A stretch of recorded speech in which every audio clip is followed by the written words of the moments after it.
It was a cold, rainy afternoon when Mia arrived at St.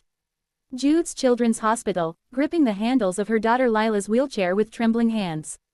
Lila, only 10, had always been full of life and laughter, but over the past few years, her rare neuromuscular condition had slowly taken away the things she loved most: running, jumping, even walking across the room without help.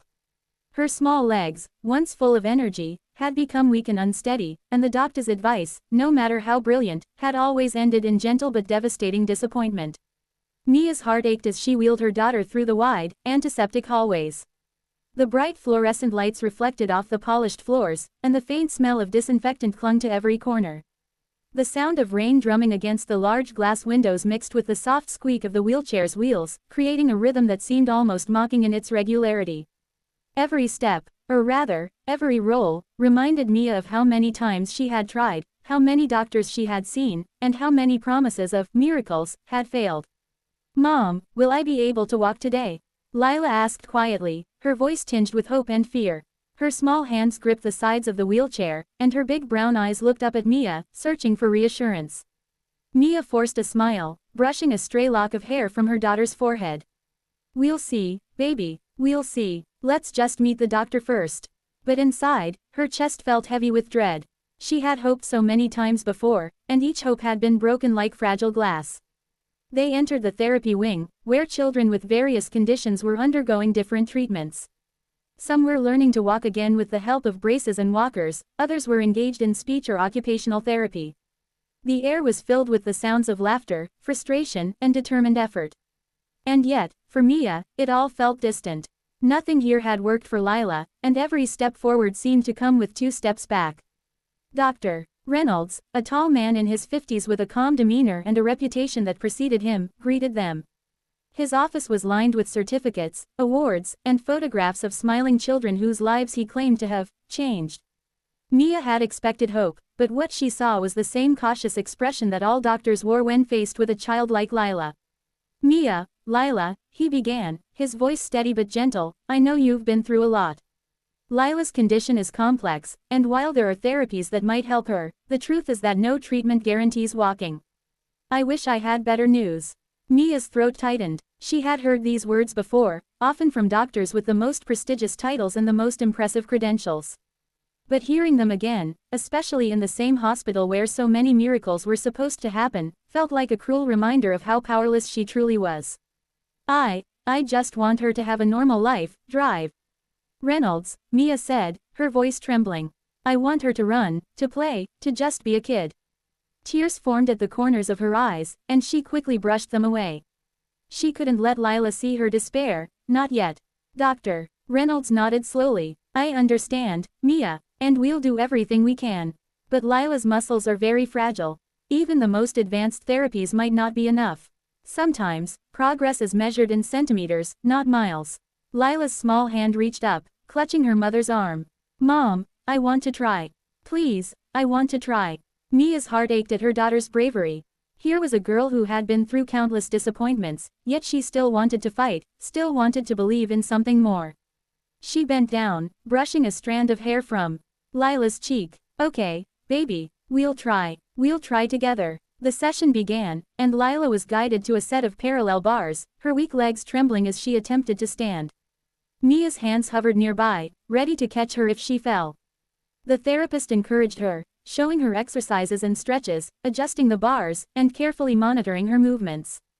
But after several minutes, Lila's legs gave out, and she collapsed into the supportive harness with a soft whimper. Mia's heart broke. She wanted to scream at the universe, at the unfairness of it all, at the cruel way life had dealt her daughter this hand. She knelt beside Lila, holding her close, and whispered, "It's okay, baby. We'll keep trying, I promise." After the session, Mia wheeled Lila back to their small apartment across town. The rain had slowed to a drizzle, and the streets glistened with the reflections of neon signs and streetlights. Lila rested her head on her mother's shoulder, exhausted but not defeated. Mia, though equally tired, felt a quiet determination. If the doctors couldn't help, if the billion-dollar hospitals couldn't find a solution, then she would find another way. She would not give up on her daughter. That evening, Mia scrolled through forums and blogs, searching for stories of breakthroughs, alternative therapies, or even small tips from parents who had faced similar struggles. She read about experimental treatments, physiotherapy techniques, and miracle stories, but nothing concrete. The frustration built inside her like a storm, but alongside it came a spark of hope. Somewhere out there, someone had to have the answer. Someone had to be able to do what all the top doctors had failed to achieve. Meanwhile, unbeknownst to Mia, across the city, Jacob was at home with his daughter Emma, working on a homemade mobility exercise for a child with a similar condition. He didn't have credentials from prestigious universities, didn't work in a fancy hospital, but he had something far more valuable: ingenuity, patience, and a father's unconditional love. He knew that small victories, practiced with consistency and care, could sometimes achieve what even the most advanced treatments could not. As Mia tucked Lila into bed that night, brushing her hair back and kissing her forehead, she whispered a prayer. "Please, someone, anyone, help my baby walk. Please let her know joy, not just pain." Lila smiled faintly, her eyelids heavy with sleep, and murmured, "I love you, Mom." Mia held her close, tears sliding down her cheeks. She didn't know what the next day would bring, or if anyone could help her daughter. But deep in her heart, she made a silent vow: she would never stop searching, never stop fighting, and she would not rest until Lila experienced the freedom she deserved. Even if it meant going beyond the hospital walls, beyond the billion-dollar clinics, she would find a way. And somewhere deep inside, Mia felt a whisper of hope, fragile but persistent, that maybe, just maybe, help was closer than she imagined. The next morning, the rain had stopped, leaving the city glistening and clean, as if preparing for something miraculous. Mia wheeled Lila back to the hospital, her heart heavy with cautious hope. Today, they had another appointment, another chance that might end the same way it always had, or perhaps, today, things could be different. Meanwhile, Jacob was already awake, his small kitchen flooded with sunlight. He had spent hours the night before studying exercises, improvising equipment, and practicing techniques that he believed could strengthen a child's legs, balance, and confidence. Emma, his own daughter, sat at the table watching him, her small hands fidgeting with a puzzle, silently cheering him on. Jacob's hands were rough but gentle, his mind sharp and methodical, and his heart wide open. He knew that love and patience could sometimes achieve what even the richest hospitals could not. Jacob had been contacted the week before by a parent group he hadn't expected, a small community of families sharing tips for children with severe mobility issues.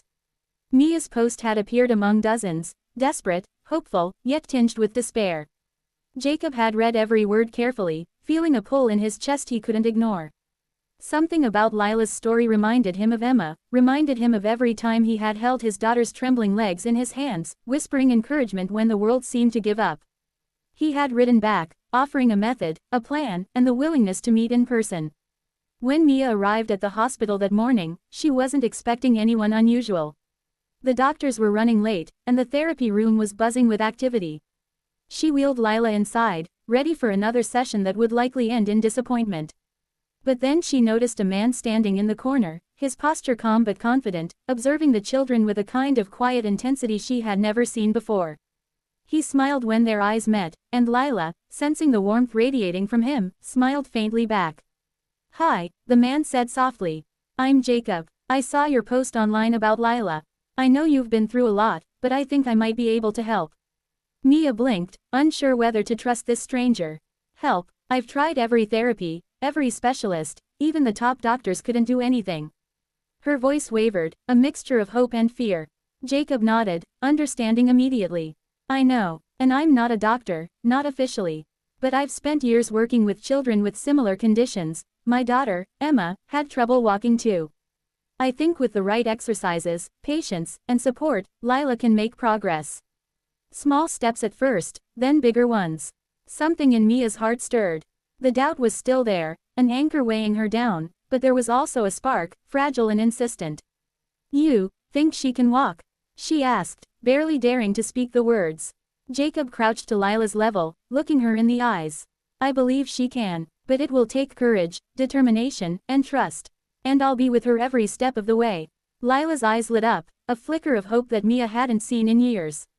She nodded, her small fingers gripping the wheelchair arms. "I'll try," she whispered. Jacob guided Lila to the parallel bars, just like the hospital therapists did, but with a gentler approach.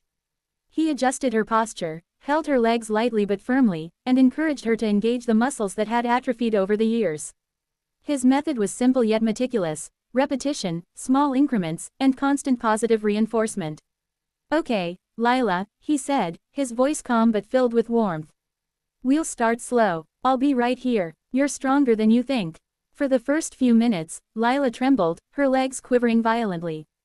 Mia's hands hovered nearby, ready to catch her if she fell, but Jacob's presence was steady, grounding. He didn't rush her. He didn't allow frustration to enter. Instead, he celebrated every micro-movement, a twitch of a toe, a shift of weight, a flicker of balance. Then, slowly, something incredible happened. Lila straightened, her legs bearing a fraction of her weight. She giggled nervously, as if surprised by her own strength. Jacob encouraged her, guiding her hands along the bars, whispering, "You've got this. Keep going." Minutes stretched into hours, but with each passing moment, Lila's confidence grew. She took tiny steps, wobbling at first, then gaining steadiness. Mia could hardly breathe, her hands shaking as tears welled in her eyes. She watched as her daughter, the little girl who had spent years confined to a wheelchair, began to stand taller, to balance, and to trust in her own legs. Jacob adjusted her stance, showed Mia how to support her without hovering, and slowly, the impossible became real. Lila's steps became more deliberate, more controlled. She laughed, a sound that filled the therapy room with sunlight, even on a gray day. Mia could hardly contain herself, hugging her daughter and weeping openly. I can walk, Mom," Lila exclaimed, her face glowing with exhilaration and disbelief. "Yes, baby, you can," Mia cried, holding her close, her tears soaking into Lila's hair. She looked at Jacob, gratitude and awe written across her face. I don't know how to thank you. The doctors, the specialists, they said it wasn't possible." Jacob shook his head gently, smiling. "Sometimes it's not about the doctors or the machines. Sometimes, it's about patience, belief, and love. Lila believed in herself, and you never gave up on her. I just helped guide her a little." The hospital staff, watching from a distance, couldn't believe what they were seeing. Children who had been labeled incurable or limited were rarely seen taking independent steps, yet here was Lila, smiling, laughing, and moving with newfound confidence. Doctors whispered among themselves, astonished, and nurses exchanged glances of amazement. As the session ended, Mia hugged Jacob tightly, tears still streaming down her face. You did what billion-dollar hospitals and top surgeons couldn't. You gave my daughter a chance at life." Jacob smiled softly, looking at Lila, who was now spinning in circles, laughing with pure joy. "She gave herself that chance. I just helped her believe it." That night, Mia tucked Lila into bed, still trembling with emotion. Lila's legs were tired, but the sparkle in her eyes hadn't dimmed. "Mom," she whispered, "I walked today. I really walked." Mia kissed her forehead, holding her close, and whispered a prayer of thanks. "Yes, baby, you did, and we'll keep walking, together. Every step from now on." Some miracles don't come from hospitals, machines, or expensive treatments. Some miracles come from love, patience, and the determination of someone willing to try when the rest of the world gives up. For Mia and Lila, that miracle had a name: Jacob, and in his quiet, steady way, he had changed their lives forever. The next morning, the sun rose over the city, warm and golden, and for the first time in years, Lila ran, not fast, not far, but on her own 2 feet, her laughter echoing through the streets. And Mia, watching her daughter, finally understood what hope really felt like: unstoppable, relentless, and real.